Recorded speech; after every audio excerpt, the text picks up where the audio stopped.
नमस्कार साथियों, पुनः स्वागत करता हूं अपने एक नए वीडियो में। और जब अभी तक आपने यदि मेरा चैनल सब्सक्राइब नहीं किया है तो कर लीजिए। चलिए शुरू करते हैं आज का ये नया वीडियो। आज हम मनु, जो कि भारतीय विचारक हैं मनु, उसके बारे में अध्ययन करेंगे। ये टॉपिक सिविक्स के स्टूडेंट के लिए और जो पॉलिटिकल साइंस के स्टूडेंट हैं उनके लिए, इन दोनों के लिए बहुत महत्वपूर्ण है। चूँकि सिविक्स और पॉलिटिकल साइंस कोई अलग अलग नहीं है। इंटर तक तो हम इसको सिविक्स बोलते हैं, लेकिन इंटर के बाद पीजी और यूजी स्तर पर इसको हम पॉलिटिकल साइंस कहते हैं। तो चलिए शुरू करते हैं आज का ये वीडियो।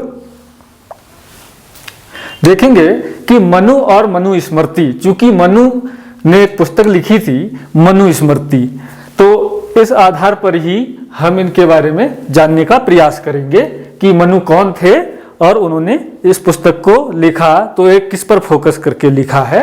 तो ऐसा माना जाता है कि महाभारत के लगभग 25 पीढ़ी पहले इनका जन्म हुआ था।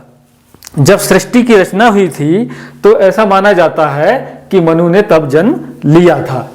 इनको अलग अलग नामों से जाना जाता है, तो इसमें देख लेते हैं कौन कौन नामों से इनको जाना गया है। पहला है कि मानव जाति का इनको जनक कहा जाता है, मनु को मानव जाति का जनक कहा जाता है। दूसरा है प्रथम विधि वेता, चूंकि इन्होंने जो मनु स्मृति पुस्तक लिखी है ये बेसिकली कानून की पुस्तक है, विधि की पुस्तक है, इसलिए इनको प्रथम विधि वेता कहते हैं। फिर देखते हैं कि मानव सृष्टि का प्रवर्तक कहा जाता है मनु को। उसके बाद देखेंगे कि समस्त मानव जाति का पिता भी इनको कहा जाता है। और ऐसा माना जाता है कि इन्होंने सबसे पहले यज्ञ किया था, तो विश्व का प्रथम यज्ञकर्ता भी इनको हम कहते हैं। और एक और नाम से इनको पुकारा जाता है प्रथम समाज व्यवस्थापक, यानी कि जो सामाजिक व्यवस्था के लिए जो नियम कानून बनाए वो इन्होंने ही बनाए थे, इसलिए प्रथम समाज व्यवस्थापक के रूप में भी जाने जाते हैं।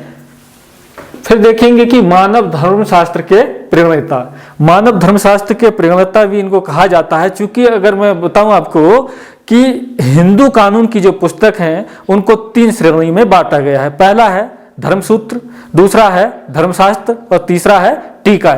चूंकि इन्होंने जो मनु स्मृति लिखी है ये बेसिकली क्या है, धर्मशास्त्र की पुस्तक है, तो इस वजह से इनको मानव धर्मशास्त्र के प्रणेता कहा जाता है।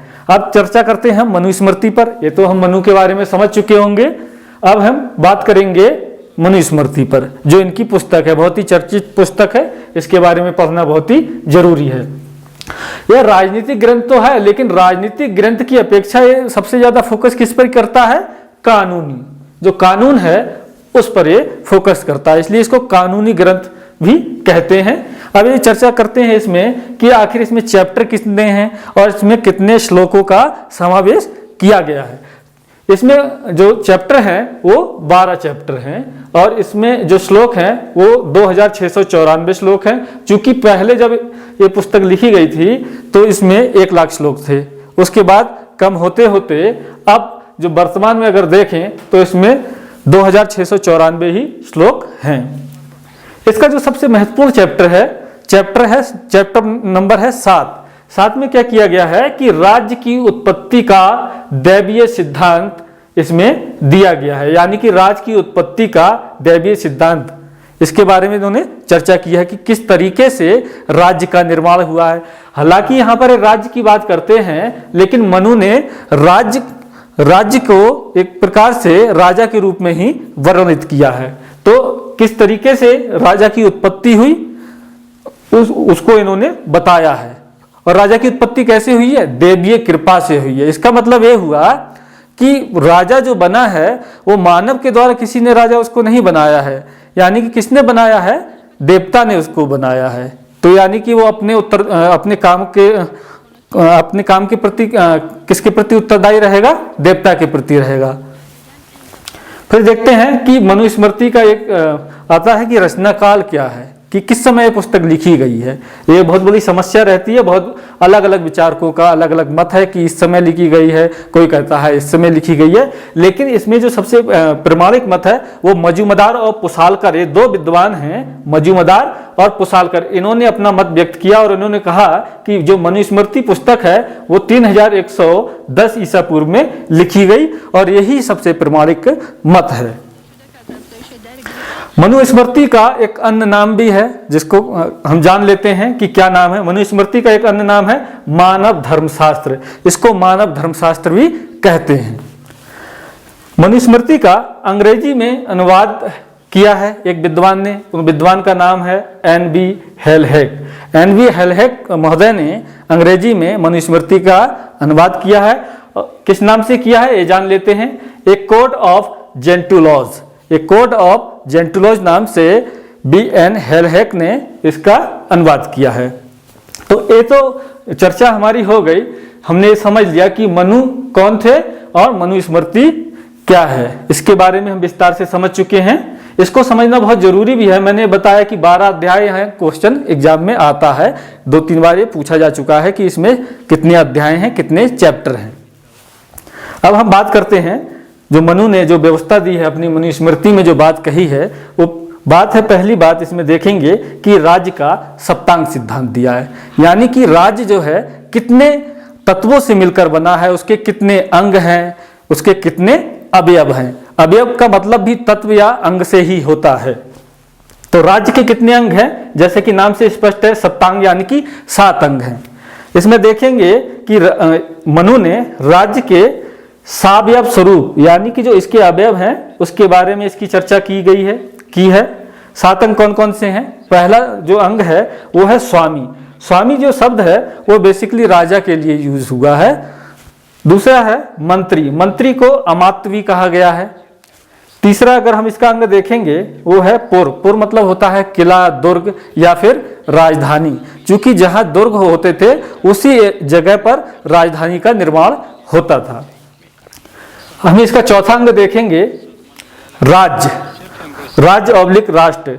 चूंकि यहाँ पर हम देखें कि मनु ने जो चौथे अंग की बात की गई है वो की है राज्य के रूप में। कई जो पुस्तक में राष्ट्र भी कहा गया है, चूंकि राष्ट्र एक नवीन अवधारणा है, तत्कालीन समय में राष्ट्र की कोई ऐसी अवधारणा नहीं थी, तो इसको हम राज्य ही पढ़ेंगे। फिर 5वां अंग देखते हैं कोष। चूंकि किसी भी राज्य को चलाने के लिए, उसके संचालन के लिए कोष यानी कि पैसा, उसकी बहुत ज़्यादा आवश्यकता होती है। और पैसा इकट्ठा कहाँ से होता है, जनता से टैक्स जब लिया जाता है वो राजकोष में जमा होता है, ताकि जो कोष है उसके माध्यम से अन्य जो भी जन कल्याणकारी कार्य हैं उनको संचालित किया जा सके।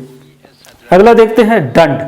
दंड से यहाँ तात्पर्य किसी को सजा देने से नहीं है, यहाँ दंड से तात्पर्य है सेना से, यानी कि जो सैनिक तत्व है, जो सुरक्षा का जो तत्व है उसके बारे में बात कही गई है। और अंतिम स्तर पे अगर हम देखेंगे जो इसका 7वां अंग है वो है मित्र। मित्र कौन होंगे, यानी कि जो राज्य के आसपास के जो अन्य राज्य हैं वो मित्र राज्य है ना। तो मित्र का होना ही बहुत जरूरी है राज्य के सप्तांग सिद्धांत में। ये हम समझ चुके हैं कि कौन कौन से इसके अंग हैं। चलिए हम अब इसकी विस्तार से चर्चा करते हैं। तो पहला जो अंग है राज्य का सप्तांग सिद्धांत का, इसके बारे में हम बात कर लेते हैं। इसमें पहला अंग आता है राजा का। राजा जो है पहला अंग है और राज्य के जो 7 तत्व हैं उसमें इसकी केंद्रीय भूमिका है, यानी कि इसकी स्थिति कैसी है, केंद्रीय स्थिति है। राजा को क्या कहा गया है, मनु ने बताया कि राजा के अंदर कौन से गुण होने चाहिए। तो बताया कि राजा को प्रशासनिक क्षमता, दायित्वों के प्रति अटूट निष्ठा और समस्त नैतिक गुणों से युक्त होना चाहिए। ये जो 3 जो उसकी क्वालिटी होना बहुत ही जरूरी है। हालांकि अन्य जो उसके गुण हैं उसके बारे में भी उसने चर्चा की है। उसने बताया है कि उसको 3 वेदों का जो है ज्ञाता होना चाहिए और साथ ही साथ जो 3 सनातन विद्या हैं, 3 सनातन विद्या में कौन सी विद्या आती हैं, तर्क विद्या, दंड नीति और ब्रह्म विद्या। इन 3 जो सनातन विद्या है इनका भी उसे ज्ञान होना चाहिए। फिर बात करते हैं कि उसका मुख्य कार्य क्या होगा राजा का। राजा कौन से ऐसे कार्य करेगा कि ताकि राज्य को व्यवस्थित रूप से चला सके। तो पहला काम उसका है जो प्रजा है उसकी रक्षा करना और प्रजा के कल्याण के लिए कार्य करना। ये दो काम उसके महत्वपूर्ण हैं। अब हम जान लेते हैं कि जो राजा है, चूंकि राजा जिस तरीके से हमने ये देख रहे हैं कि राजा को दैवीय सिद्धांत के रूप में उसका उल्लेख किया गया है, तो देख लेते हैं कि राजा कितने देवताओं के अंशों से मिलकर बना है। यानी कि जो राजा की रचना की गई है वो कितने देवताओं के जो गुण हैं उसके अंदर समाहित किए गए हैं। तो राजा की रचना जो है वो 8 देवताओं के अंशों से मिलकर की गई है। एक क्वेश्चन जो है 8 देवताओं वाला, ये असिस्टेंट प्रोफेसर उत्तराखंड में आ चुका है। इसमें 8 देवता में जैसे यम है, कुबेर है, सूर्य है, अग्नि, इस तरीके के 8 देवता इसमें शामिल हैं। फिर बात करते हैं कि राज्य का जो दूसरा महत्वपूर्ण तत्व, वो महत्वपूर्ण तत्व है या महत्वपूर्ण अंग है मंत्री, जिसको अमात्य भी कहा गया है। अमात्य के लिए क्या क्या कहा है मनु ने कि उसके अंदर क्या होना चाहिए, आवश्यक गुण होने चाहिए और योग्यता के आधार पर उसकी नियुक्ति होनी चाहिए। यानी कि योग्यता का पैमाना उसने रखा। अयोग्य व्यक्ति को मंत्री का पद नहीं दिया जाना चाहिए। और क्या कहा है कि भाई राजा निरंकुश राजा होगा या कैसा राजा होगा, तो मनु ने बताया है कि राजा जो है वो निरंकुश नहीं होगा। जब भी वो अपना काम करेगा तो मंत्री के परामर्श से ही अपना काम करेगा। इसमें लिखा भी गया है कि मंत्री के परामर्श के आधार पर ही राजा राजहित के लिए कार्य करे। तो आप ये समझ चुके होंगे कि मंत्री की कितनी बड़ी भूमिका है कि कोई भी राज्य को संचालन के लिए, राज्य के जो अलग अलग जो काम होते हैं उनके लिए मंत्री की भूमिका बहुत ही महत्वपूर्ण होती है, तभी कोई राज्य जो है आगे बढ़ सकता है। फिर देखते हैं तीसरा तत्व है पुर। पुर मतलब होता है किला, परकोटा, दुर्ग या फिर राजधानी, ये इसके अन्य नाम हैं। दुर्ग कहाँ पर होना चाहिए, पुर कहाँ पर होना चाहिए, ऐसी जगह पर होना चाहिए ताकि उसको पूरी सुरक्षा हो, कोई जो पड़ोसी राज्य है, जो शत्रु राज्य है, वो उस पर आक्रमण ना कर पाए। यदि आक्रमण करे भी तो उसको मतलब जो पुर के अंदर जो लोग रह रहे हैं उनको कोई नुकसान ना पहुंचा सके। तो पूर्णतः सुरक्षित हो, रक्षा और भरण पोषण की सारी जो व्यवस्थाएं होती हैं, उचित व्यवस्था वो उसमें हो पुर के अंदर। तो तीसरा तत्व भी हम समझ चुके हैं। अब हम देखेंगे राज्य का चौथा अंग। राज्य का चौथा अंग देखेंगे, जो उसका जो सप्तांग सिद्धांत है उसका जो चौथा अंग कौन सा है, वो है राज्य। इसका तात्पर्य है, राज्य का यहाँ पर आशय है राज्य की भूमि से और उसमें निवास करने वाली जनता से, यानी कि आम जनमानस से उसका लेना देना है। देखेंगे कि जो कौटिल्य हैं, जिसको विष्णुगुप्त भी कहते हैं, इन्होंने अर्थशास्त्र नामक पुस्तक लिखी है। इन्होंने भी सप्तांग सिद्धांत दिया है कौटिल्य ने। लेकिन अगर पूछा जाएगा सबसे पहले राज्य का सप्तांग सिद्धांत किसने प्रस्तुत किया या किसने दिया, तो वो किसने दिया, मनु ने दिया है। ये ध्यान रखना है। कौटिल्य ने क्या कहा, जो राज्य के संबंध में कौटिल्य ने राज्य शब्द का प्रयोग नहीं किया है। उन्होंने किस शब्द का प्रयोग किया है, जनपद का। इन्होंने कौटिल्य ने अपनी पुस्तक अर्थशास्त्र में राज्य के स्थान पर जनपद का उल्लेख किया है। ये थोड़ा सा अंतर है उनके सप्तांग सिद्धांत का। फिर देखेंगे अगला जो तत्व है, पांचवा तत्व, वो है कोश। क्योंकि किसी भी राज्य के संचालन के लिए, उसकी दैनिक गतिविधियों के संचालन के लिए या अन्य जो भी जन कल्याणकारी कार्य करने के लिए कोष का होना, एक समृद्ध कोष का होना बहुत ही जरूरी होता है। और एक कोष कैसे समृद्ध होता है, जब राजा अपने राज्य के में निवास करने वाली जो भी आम जनमानस है उससे कुछ टैक्स लेता है। तो देखेंगे अगर फसल के रूप में मनु ने जो व्यवस्था की है कि भाई कितना टैक्स लेना चाहिए, तो कुल उपज का 1/6, कुल उपज का 1/6 ये उन्होंने दर बताई थी। और व्यापार के रूप में अगर कोई व्यापारी है उससे कितना लेना चाहिए, तो उससे लेना चाहिए 1/10। अगर हम देखेंगे पशुओं पर कितना टैक्स लगना चाहिए, तो मनु ने कहा है कि 1/50। तो इस आधार पर ही कोष जो है समृद्ध होगा और ये राज्य का एक बहुत ही अनिवार्य और महत्वपूर्ण अंग है। फिर अगला हम चलते हैं दंड। ये इसका जो है छठा तत्व है, 6 नंबर का तत्व है। इससे देखेंगे कि दंड से यहाँ तात्पर्य क्या है। दंड से यहाँ तात्पर्य कोई सजा देने से नहीं है। यहाँ दंड से तात्पर्य है राजा की सेना से, राज्य की सेना से। तो देखेंगे राज्य की रक्षा करने वाली शक्ति, अर्थात सेना। तो सेना को ही यहाँ पर क्या कहा गया है? दंड कहा गया है। मनु ने राज के सप्तांग सिद्धांत में सेना के 5 अंग बताए। कौन कौन सी सेना होनी चाहिए? तो देखेंगे यहाँ पर हस्ती सेना यानी कि हाथी वाली सेना, दूसरा है रथ सेना, तीसरा है अश्व सेना यानी कि अश्वरोही जो घोड़सवार होते हैं वो वाली सेना, चौथी है जल सेना। ये देखेंगे तत्कालीन समय में जल सेना का भी महत्व था, ये हम समझते हैं। फिर देखते हैं हम पैदल सेना जिसको इन्फेंट्री बोलते हैं। ये 5 सेना का उन्होंने उल्लेख किया है और बताया है कि सेना में 5 अंग होने चाहिए। फिर हम बात करते हैं इसका जो 7वां और अंतिम तत्व सप्तांग सिद्धांत का, वो है मित्र। मित्र से यहाँ तात्पर्य यह है कि अंतर्राष्ट्रीय राजनीति में राज्य के मित्र होना बहुत जरूरी है। यदि राज्य अपने मित्र नहीं बनाएगा तो जो शक्तिशाली राज्य है वो इसको विजित कर सकता है, इसको समाप्त कर सकता है। तो यहाँ पर मनु ने मित्र की बहुत ही ज्यादा उपयोगिता बताई है। देखेंगे क्या है, अंतर्राष्ट्रीय राजनीति में राज्य के मित्र अथवा एक राज्य के अन्य राज्यों के साथ मैत्रीपूर्ण संबंध ही जो है मित्र के भूमिका को निभाते हैं। तो ये हम समझ चुके हैं राज के सप्तांग सिद्धांत को बेहतर तरीके से। अब हम अगला जो इसका सब टॉपिक है, राज की उत्पत्ति का दैवीय सिद्धांत। जैसा कि मैंने आपको पहले बताया कि राज की उत्पत्ति का दैवीय सिद्धांत जो है अध्याय 7 में बताया गया है। राज के उत्पत्ति का दैवीय सिद्धांत, इसमें बताया गया है जब सृष्टि की रचना हुई थी तो बहुत ज्यादा वहां पर डर और भय का वातावरण बना हुआ था। तो इसलिए राजा की भूमिका यानी कि राजा की उत्पत्ति हुई। और राजा की उत्पत्ति कैसे हुई? देवताओं ने उसको बनाया है। यहाँ पर राज्य की उत्पत्ति से तात्पर्य राजा की उत्पत्ति से ही है। तो इसको समझ लेते हैं। राज की उत्पत्ति के स्थान पर उसने किसका उल्लेख किया है? राजा की उत्पत्ति का ही उसने उल्लेख किया है मनु ने। और शासन के कौन से स्वरूप की चर्चा की है? चूंकि जहां पर शासन राजा के द्वारा संचालित किया जाता है, जब किसी राज्य का शासन राजा के द्वारा संचालित किया जाता है तो ऐसी व्यवस्था को हम राजतंत्रीय व्यवस्था कहते हैं। तो कौन से स्वरूप है शासन का? राजतंत्रीय स्वरूप है। कौन सा?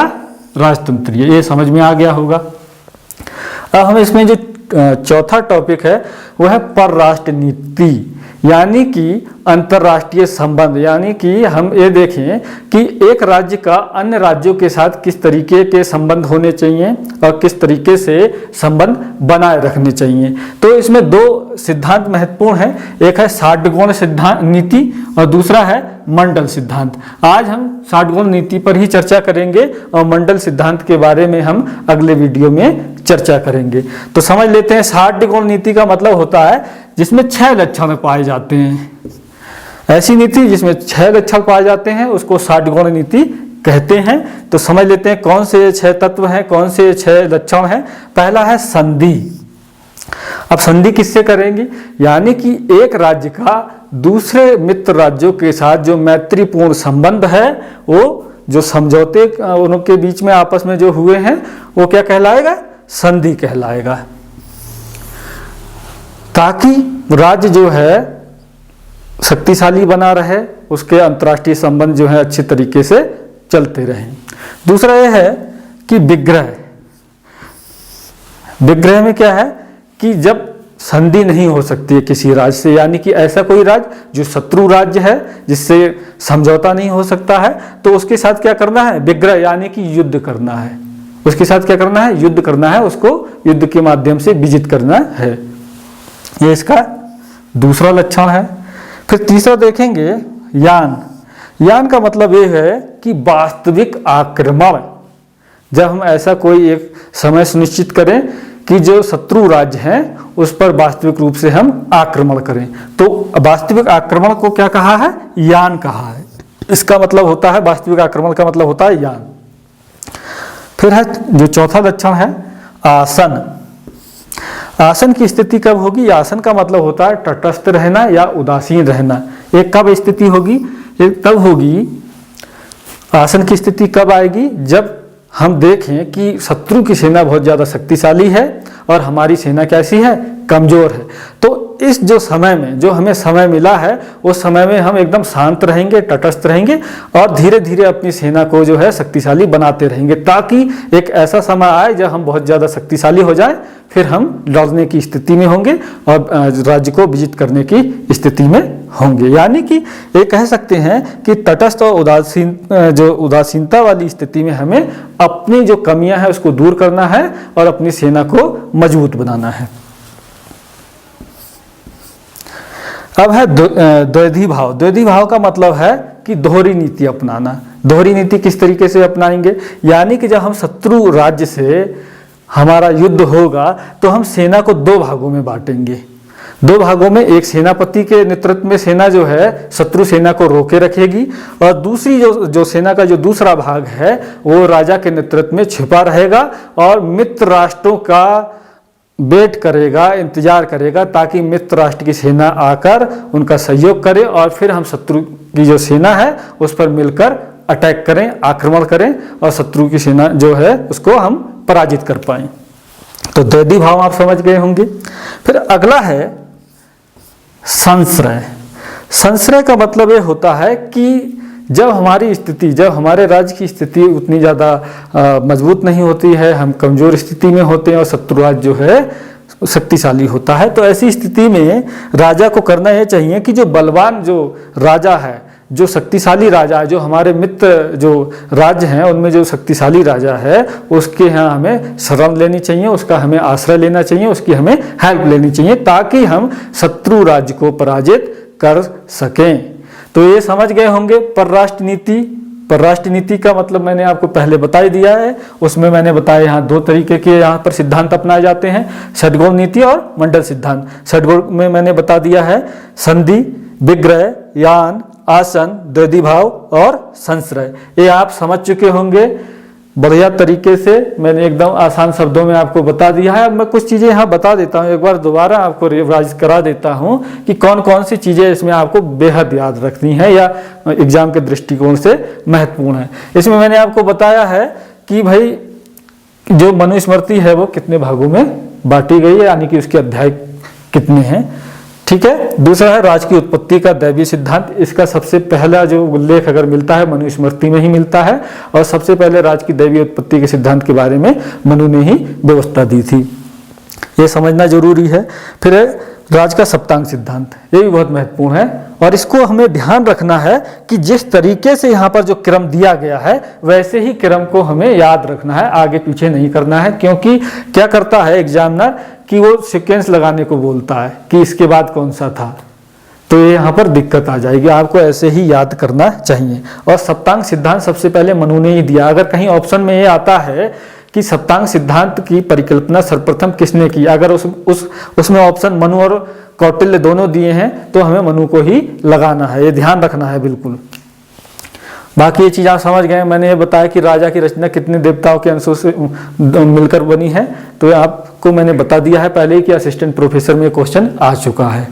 बाकी यहाँ पर भी वो पूछता है, इनका मतलब पूछता है। षड्गोल नीति में भाई विग्रह का मतलब क्या है, यान का मतलब क्या है, आसन का मतलब क्या है, इसको समझना बहुत जरूरी है। भाई इतना ही आप यदि समझ लेते हैं, बहुत ज़्यादा डीप नहीं जाइए, इतने से ही आपका काम चल जाएगा। तो मैं समझता हूँ आपको आज का वीडियो बहुत ही पसंद आया होगा। उम्मीद करता हूँ कि यदि आप इसको इस तरीके से स्टडी करेंगे तो आप एकदम अच्छे तरीके से एग्जाम में क्वेश्चन को कर पाएंगे और जब अच्छे से हम क्वेश्चन कर पाएंगे तो हमें सफलता, जो हमारी सफलता है वो बहुत ज़्यादा दूर नहीं है और हम अच्छे से एग्जाम में क्वालिफाई हो जाएंगे। तो ऑल दी बेस्ट। और मिलते हैं फिर हम अगले वीडियो में। अगले वीडियो में जो मनु से संबंधित कुछ बातें रह गई हैं उसको हम कंप्लीट करेंगे। अभी तक यदि आपने मेरा चैनल सब्सक्राइब नहीं किया है तो चैनल सब्सक्राइब करें, कमेंट करें, लाइक करें और ये बताएं कि आपको ये वीडियो कैसा लगा है। धन्यवाद।